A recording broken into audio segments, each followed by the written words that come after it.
everyone, welcome back to our channel. In today's video, I'll show you guys how you can make YouTube Shorts in Filmora. YouTube Shorts has been a trending topic in today's tech world, from where you can gain views and subscribers and share your video with others. So let's dive in. First, open a new project or a video you want to make YouTube Shorts in.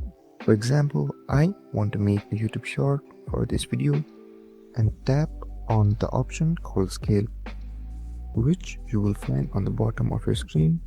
Simply swipe until you find an option called scale, then tap on it. Here you will see many aspect ratios. Simply go ahead and select an aspect ratio which is 9:16.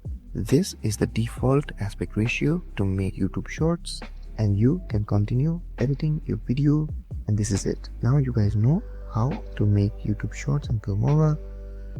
If this video helped you, don't forget to like, share and subscribe, and comment down below if there is anything else I can help you guys with. Thank you so much for watching, and I'll see you guys next time.